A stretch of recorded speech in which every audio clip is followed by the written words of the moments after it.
What is up, guys? It's your boy Jay-Z Bottom Lip, and today I wanted to go over 5 things that stop you from being a great player in Mortal Kombat 11. Since the game is dead, we're in a state of where there isn't much tournaments for the game or any content really made for the game. I figured it would be best to go over things that a lot of people that were stuck at a level where they felt as if they weren't getting better, or they just felt like they weren't improving. So I also figure there isn't much videos on Mortal Kombat 11 as far as on like how to get better at the game, or like certain things to help you get better at the game, and so much more. And I figured, since the game is dead again, like I said, I feel like I want to start creating like videos to talk about certain things that you can do to become a better player in the next NRS game, or certain things you missed out in MKX or MK11,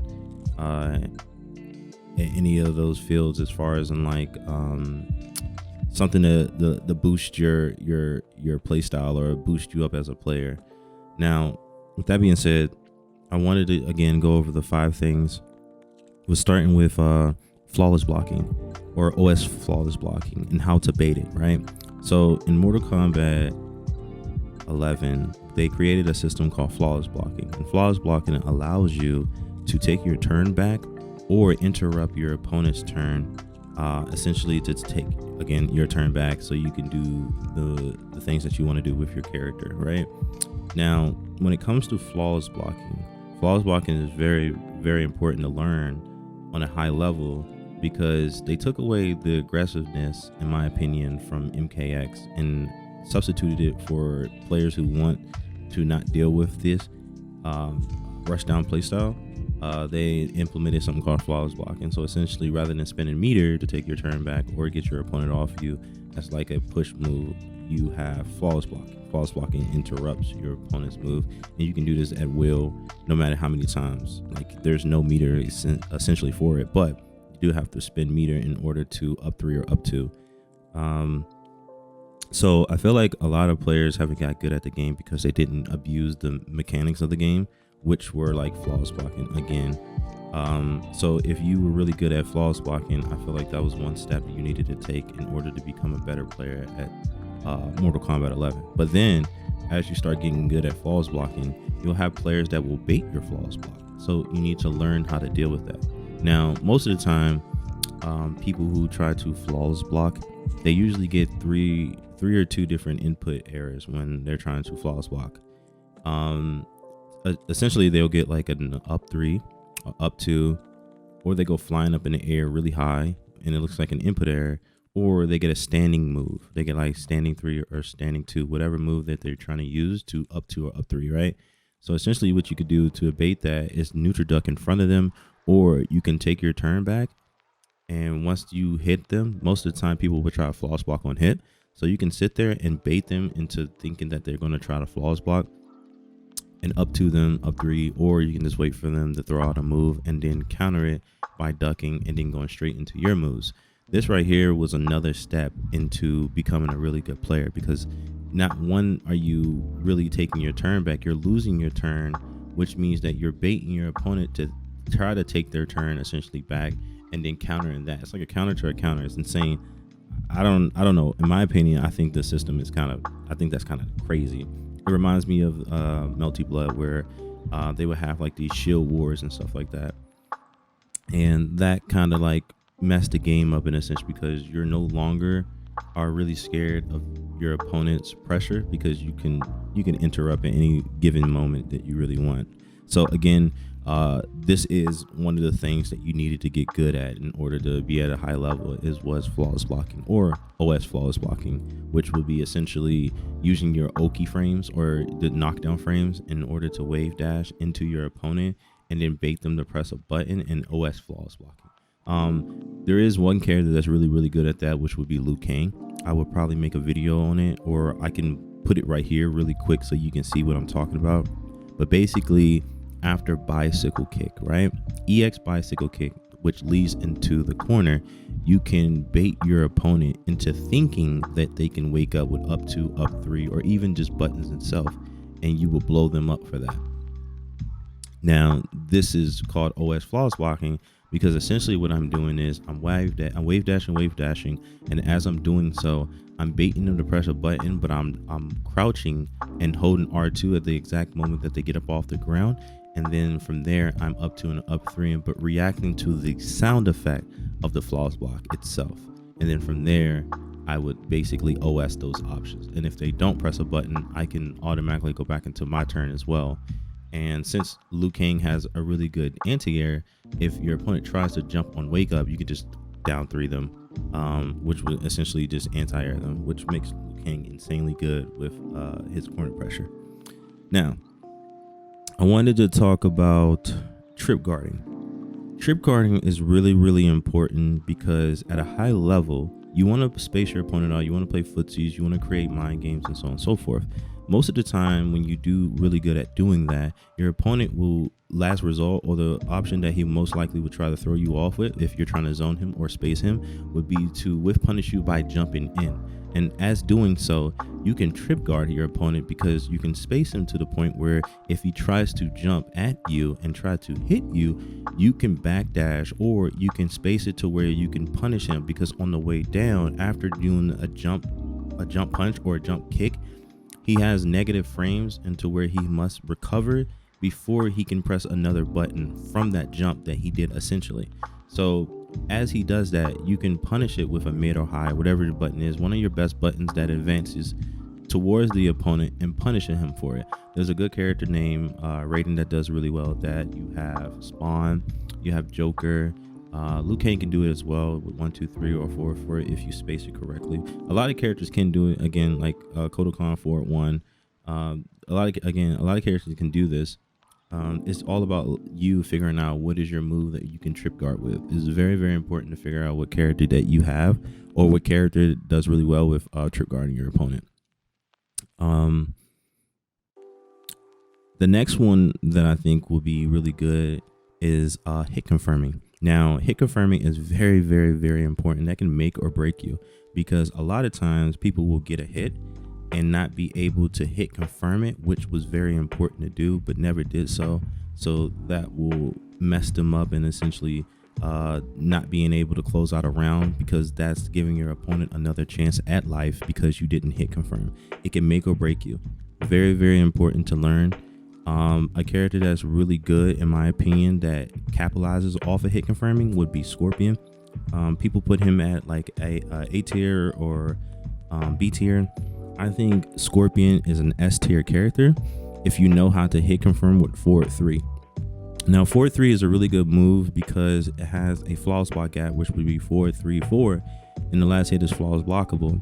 But by itself, it's -3 or -2 or so, which create mind games into where your opponent would think that he can take his turn back or flawless block you after you do forward 3, forward 4, because it has a little bit of pushback, which is really good on block. But it's a good stagger pressure move because you can go into a counter poke, which will be down 3 or down 4, leaving your opponent to think that he can flawless block, and then from there he gets hit, and then you can create more mind games off of the fact that he got hit, because at a high level people will try to flawless block on hit. So you can wrap your whole gameplay or game plan around just the simple fact that you have great buttons with Scorpion.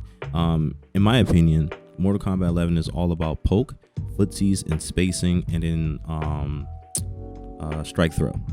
These are really, really important in this game, and I feel like a lot of characters know how to abuse the mechanics of the game or the system, of how they try to force you to play this game as far as in footsies and neutral and so on and so forth. There's a lot of characters that kind of like abuse, and I like to say abuse the meta. And in my opinion, I think Scorpion does a great job at abusing the meta. The only thing that makes him kind of hard to play is that Scorpion is really tough to close out a round with, unless he has you in the corner or he has conditioned you already. But those two are very hard to do since he doesn't have much to really condition you with. Now, in my opinion, if you're going to play Scorpion, I recommend playing anything that doesn't have teleport cancel. Must get rid of teleport cancel. Use the move where he allows to buff him his combos. Also use the chain whip where he can chip you out. Does so much damage. And then from there you can use anything else, whatever you really want to use. But those two are very, very important. Another one that is really good, which would be number 4 is shimmying and wave dashing. Shimmy and wave dashing go hand in hand in this game, because if you can wave dash really good, it can open up your opponent into thinking that he's gonna grab you, but stepping back slightly with a good character that has good wave dashing allows you to be able to dash backwards within time. Now, a lot of characters can't necessarily do that. Like Aaron Black, he doesn't really have good movement, so shimmying is not really his thing. But if you play a character like Joker or Fujin or Spawn or Kotal Khan, these characters capitalize off of wave dashing, which creates a lot of mind games that your opponent doesn't want to play but have to play just because that character has good movement. So again, that would be a character like Joker, Spawn, Kotal Khan. Now these characters are all S tier characters because of that one reason, but also multiple reasons as well. Shimmying kind of opens up your opponent into thinking he's going to get grabbed, and then baiting him to try to throw or uppercut or whatever the case may be, and then capitalizing off the fact that you read that and then doing more damage to him. There are also something called like auto shimmies, where auto shimmy would necessarily open your opponent up because most of the moves look like a grab, or he assumed that you were going to grab just because the startup frame of the move that you used kind of similar to a grab, but then on top of that, it's kind of slow. So it kind of OS's the simple fact that your opponent is like, okay, he's slow here, so I'm guessing he's going to hit me, or whatever the case may be. But by the time he has those thoughts, he's already getting hit by an overhead or a low that leads into a combo where he has to basically guess or he has to react to. So that's number 4. Number 5 is composure. I think composure is very, very important if you want to make it at a high level. Most of the time people do want to press buttons. Sometimes people don't want to be conditioned and so on and so forth. But at a high level, and I've learned it in Street Fighter, is that like most people would say, take the throw.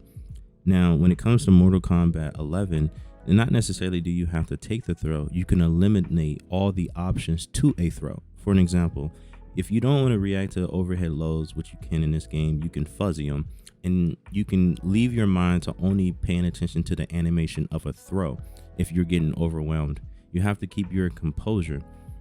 So a lot of times when it comes to your opponent conditioning you or trying to like abuse you in the corner, most of the time he'll do an overhead low, he'll try to strike throw you, grab you. You can eliminate it to just grabs, and then on top of that, if he goes for all these mixes up, eventually he's going to try to switch it up and he's going to try to grab, or he's going to back off, because a lot of times good players will assume, okay, I have done way too much at this point, done way too much to him, I have to space him out, or I have to do something because he's going to up 3, up 2, roll, or anything like that. And at that moment you would have to react to the fact that he backdash, or he gave you enough space where you can take your turn back because he was trying to bait you into thinking he knew that you were going to up 2, up 3, or whatever the case may be. This gives you enough time to establish your game plan. But again, in the process of doing so, all you have to do is eliminate all options to just react into a throw, in my opinion, right? Also, composure is really good because a lot of times people will overextend and trying to close out a round just because their opponent health is low. And this is when your opponent becomes the most dominant, or he becomes most irritating, because not only is he low health, but he's now reacting to everything that you're doing. So you kind of want to play at a space or in a mind frame where you wouldn't overextend, or you wouldn't overthink into thinking that, okay, my opponent's about to die, I can just go ahead and close out the round. Because at a high level, that's most of the time where people actually die or get hurt or get hit into things that they didn't think they would get hit into. So if you keep those 5 things that I talk about, you will become a really, really good player, not only in just Mortal Kombat 11, but the next NRS game as well. Or these are also things that can, I feel that can transfer to another game. Now, flawless blocking is something you don't have to worry about, but trip guarding, hit confirming, shimmying, and your composure is something that can carry on to the next fighting game that you choose to your liking, which would be Tekken, Dragon Ball Z Fighters, Melty Blood, Grand Blue, Blaze Blue, and so on and so forth. Now, I also did want to give you a bonus, which would be reading your opponent's playstyle. At a high level, it is very, very important to understand your opponent's playstyle, because a lot of times everyone has a playstyle or things that they struggle with. Everyone does. So it's more or less up to you to figure out what those things are. And most of the time, people will show you what type of playstyle they have within 30 seconds of the match. Whether it's jumping a lot, whether it's disrespecting frames, waking up, grabbing a lot, or trying to space you out, shimmying you, trip guarding you, and so on and so forth. These are all playstyles that people have and like to use. So it's up to you to learn how to counter it and then identify it, or identify it then counter it, or so however you choose. But more or less, it's just up to you to identify your opponent's playstyle and then counter it, and all in the heat of the moment. So that's why composure is very important, because you need to identify this stuff rather than get frustrated and say your opponent is random or he's just doing things. You need to identify the certain things that he's doing that is frustrating you, and then changing your play style up to it to counter it. I think that's very, very, very, very important. Also, too, learning if your opponent doesn't know how to tech a throw, you need to learn that and understand that. Does he get shimmy easily? Is he always trying to jump when you get close to him? Is he checking your dashes? All these things are very, very important that you need to pay attention to when it comes to playing a fighting game. A lot of times players would like to just establish their game plan on their opponent without understanding how good or what their opponent is trying to establish as well. And we call that, in my opinion, from playing fighting games, is flow charting, where you're just establishing things that already make this character good, and just doing it, and just for the simple fact that your character is really good that a lot of characters just don't know how to deal with it. I think of flow charting as like one of those things where you're playing like Connect 4 and you looked up a video on how to beat your opponent in like 5 seconds or so within Connect 4. If he takes the turn here and there, and then you get Connect 4 within like 30 seconds of you playing the game. I think of flow charting as the similar sense when it comes to fighting games as well. If you can identify too when your opponent is just flow charting or just doing things that really makes the character good. For an example, Sub-Zero, a lot of times he would do down one backdash into back three. If you can establish that your opponent is just doing that off of flow charting, you can punish him. You can do so many different things to your opponent as well. A lot of times when it comes to flow charting, I feel like only characters that are really, really, really strong can do it, and they can get away with it, like Fujin, Kodokan, Spawn, Cabal, and so on and so forth. Those characters are really, really good, and even though you may know if they're flow charting, it's nothing really you can do to counter it. So you would have to learn how to deal with it, which is why they established, in my opinion, something called flawless blocking, because essentially if you're really good at it, you can stop your opponent no matter what they're doing in their tracks, and then create your own level of mind games or so. But yeah, again, thanks for watching. This again is the top 5 things that you didn't do to become a better player at Mortal Kombat 11 that you need to do in the next Mortal Kombat, or take over to another fighting game. I appreciate everybody watching.